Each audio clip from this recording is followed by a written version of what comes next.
14 বছর সংসার করার পর একদিন চোখের উপর থেকে পর্দাটা সরে গেল, আর আমি নিজেকে খুঁজে পেলাম গহনায় মোড়ানো দামি আসবাবপত্রের ভিড়ে। আমি এক দম দেয়া খেলনার পুতুল, যাকে সাজিয়ে গুছিয়ে সবার সামনে উপস্থিত করে দম দেওয়া হতো। সেই পুতুল শেখানো বলি আর আলিয়ার স্বপ্নে বিভোর থেকে কেমন সুখী সুখী ভাব নিয়ে থাকতো। চোখের পর্দাটা সরল কি করে? আমি তীক্ষ্ণ চোখে আমার সামনে বসা 46 বছর বয়স্ক মহিলাটার দিকে তাকিয়ে থেকে প্রশ্নটা ছুড়ে দিলাম। পর্দাটা আসলে আমার কারণে সরেনি এতদিন। হয়তো আমিও দেখে না দেখার ভান করে গেছি। যেমন, খুলে বলুন। আমার আড়ালে আবডালে অনেকেই কানাঘুষো করতো, কেউ কেউ সতর্ক করানোর চেষ্টা করেছে। আমি ভাবতাম আমার স্বামীর সৌভাগ্যে ওরা হয়তো ঈর্ষান্বিত, অথবা আমার সংসারে কলহ বাঁধানোর দুরভিসন্ধিমূলক চেষ্টা চালাচ্ছে ওরা। কারণ সে বাইরে বড়ই কেতাদুরস্ত, ঘরেও নিজের ইমেজ ধরে রাখতে সচেষ্ট ছিল। আমি প্রকাশকার স্বল্প শিক্ষিত, মাত্র ফার্স্ট ইয়ারে থাকতেই বিয়ে হয়ে গেল। সে তখন 29 বছরের স্মার্ট এক্সিকিউটিভ অফিসার। চলনি বলনি স্মার্টনেস ঠিকটা পড়ছে যেন। আর আমি গ্রামের কলেজে ভর্তি হয়েছি মাত্র। কতই বা বয়স, এই 17-18। আমার মা ভীষণ সুন্দরী ছিল। আমরা 5 বোন, 3 ভাই। 5 বোনই মায়ের গুণ পুরোপুরি না পেলেও মায়ের রূপটা পুরোটাই পেয়েছি। বাবা সরকারি চাকুরে ছিলেন। পৈতৃক সম্পত্তি বলতে বাড়ি ভিটেটুকুই ছিল, আর কিছু ধানি জমি। ও বাড়ি থেকে প্রস্তাব আসতেই বাবা দেরি করতে চাইলেন না। পাত্র দেখতে সুন্দর, উচ্চশিক্ষিত, ভালো চাকুরি আছে, বংশও ভালো। আর কি চাই? বাবাকে এমনিতেই ভয় পেতাম। তারপরও মিনমিন করে বললাম, এখন বিয়ে করব না, আরও পড়তে চাই। আমার সেকেলে বাবা হুঙ্কার দিয়ে বললেন, মেয়ে মানুষের এত পড়ার দরকার কি? স্বামী চাইলে পড়াবে। সবচেয়ে বড় কথা, সংসার করো, নামাজ পর্দা করো। তুমি তো আর চাকুরি করবে না। এসএসসি সার্টিফিকেট যোগ্যতায় বিবাহ নামক চাকুরিতে বহাল হলাম। প্রথম প্রথম গ্রামেই ছিলাম, তারপর তার চাকুরির সুবিধার্থে শহরে চলে এলাম। শহরের চাকচিক্যময় জীবন আর সুন্দর সংসারের স্বপ্নে বিভোর আমি। স্বপ্ন ভেঙে বাস্তব দেখতে পাইনি, অথবা হয়তো মনে মনে সেই স্বপ্ন থেকে বেরও হতে চাইনি। তবে এখন কেন বের হলে সেই স্বপ্ন থেকে? যদিও আমি ওনার দিকে তাকিয়ে আছি উত্তরের আশায়, কিন্তু আমি জানি ওনার উত্তর কি হবে। সিতারা বেগমকে একটু বিহ্বল দেখালো। ক্লান্ত জলজলে চোখে আমার দিকে তাকিয়ে বললেন, একটু পানি খাবো। আমি অ্যাডভোকেট তামান্না রহমান, সিতারা বেগমের ডিভোর্সের কেস নিয়ে স্টাডি করছিলাম। ওনার সাথে কথা বলারও দরকার ছিল। এত বছরের সংসার ছেড়ে একজন প্রতিষ্ঠিত ব্যবসার উদ্যোক্তাকারী কেন ডিভোর্স চান, সেটাও জানা দরকার। ইন্টারকমে আমার সহকারীকে বললাম, আমার রুমে 2 কাপ চা পাঠিয়ে দিতে।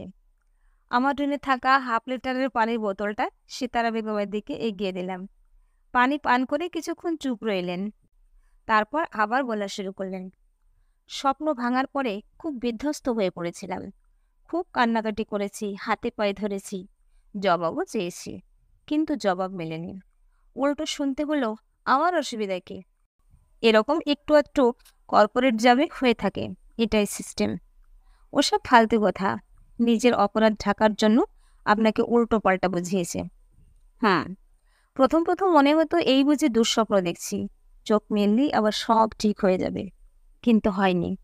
নিজে কিছু করি না, স্বল্প পড়াশোনা, বাচ্চা দুটো ছোট ছোট। একজন তখন মোটে 13, আর অন্যজন মাত্র 8 বছরের। তখন আমি যেই সিদ্ধান্ত নিতাম তার মাসুল দিতে হতো আমার সন্তানদেরও। তাহলে এই বয়সে এসে কেন বিচ্ছেদের সিদ্ধান্ত নিলেন? কারণ আমি বেচারি অবস্থায় তাকে ছেড়ে আসলে সেটা আমার নিজের জন্যও লজ্জাজনক হতো। সবাই বলতো আমি অযোগ্য বলে সে আমায় প্রতারণা করেছে, এবং আমার একটু মানিয়ে নিতে তো হবেই। তারপর কি করলেন? আমি তার ঘরে থাকলাম ঠিকই, তার স্ত্রী হয়ে নয়, শুধুমাত্র সন্তানদের মা হয়ে। আমি খুব ভালো রান্না করতে পারতাম। তখনকার দিনে তো আর এসব ফেসবুক বা সামাজিক মাধ্যম ছিল না। আমি বাচ্চাদের স্কুলে দিতে গিয়ে সেখানকার ক্যান্টিন যে চালায় তার সাথে কথা বলি। ওখানে ক্যান্টিনে বিভিন্ন ধরনের নাস্তা বানিয়ে দিতাম। যা বিক্রি হতো তার 60 ভাগ আমি, 40 ভাগ ক্যান্টিনওয়ালার। এভাবে শুরু করলাম। ওখান থেকে মানুষের মুখে মুখে প্রশংসা শুনে কয়েকটি অফিসের লাঞ্চের অর্ডার অফার করলো। যদিও তখন বাইরে লাঞ্চের চল তেমন ছিল না, তবুও কিছু অফিসের কেউ কেউ ঝামেলা এড়াতে অর্ডার করতেন। প্রথম প্রথম খুব বেগ পেতে হলো। আমি ওর কাছ থেকে টাকা নেওয়া বন্ধ করে দিয়েছিলাম। আমাদের পারিবারিক অন্তর্দ্বন্দ্ব শুধু বাড়ির চার দেয়ালের ভেতরে থেকে গেছে তখনও। ভাই বোন কাউকে বলিনি কি হচ্ছে কি ঝড়ে আছি। মেয়ের স্কুলের এক বান্ধবীর মায়ের সাথে খুব ঘনিষ্ঠতা ছিল আমার।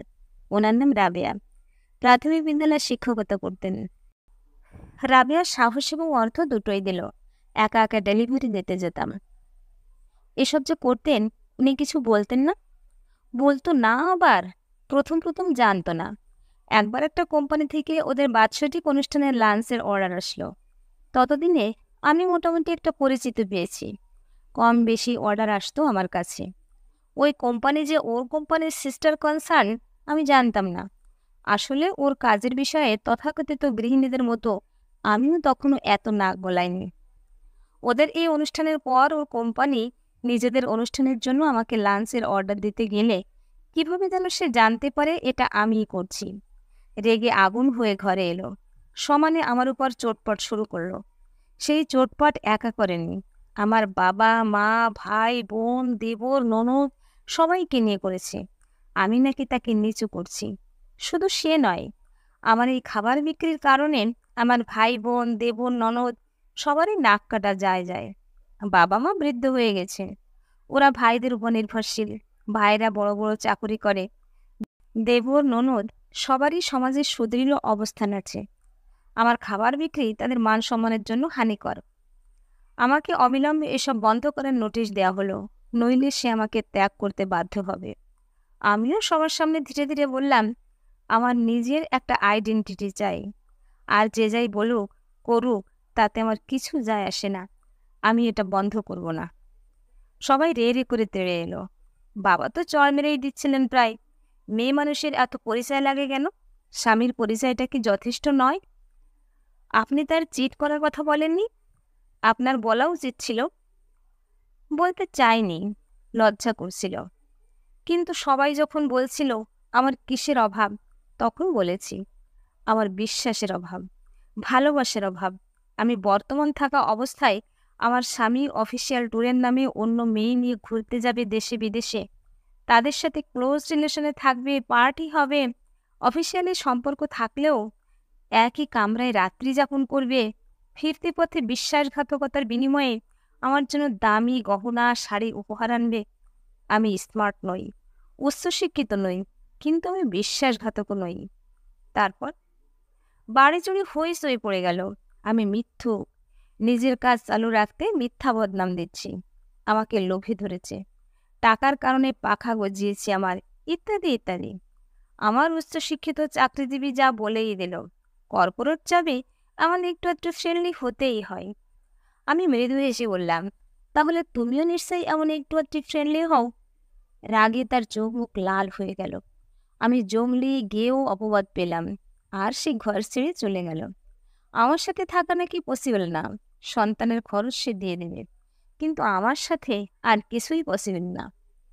ওহ, এর মধ্যে আমি আবারও পড়াশোনা শুরু করলাম। গ্র্যাজুয়েশন শেষ করার প্রয়োজন মনে হলো। পাশাপাশি ক্যাটারিংয়ের কাজ চলতে লাগলো। সবাই মিলে কোণঠাসা করে দিল।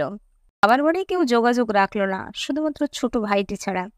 সে কোনো সহযোগিতা করতে পারবে না, কিন্তু আমার কাজটাকে সে একেবারে খারাপ কিছু মনে করে না। আমার মেয়ে যে বছর এইচএসসি পরীক্ষা দিল, সে বছর আমি ধার দেনা করে নিজের একটা অফিস দিলাম। 3 কামরা সেই ঘরটার পিছনে কিচেন ছিল এবং সামনে অফিস। বাহ, এখন তো আপনার 3টে রেস্টুরেন্ট। হ্যাঁ। গ্রাজুয়েট হলেন? হ্যাঁ, আমি উন্মুক্ত বিশ্ববিদ্যালয় থেকে পোস্ট গ্রাজুয়েশনও করেছি।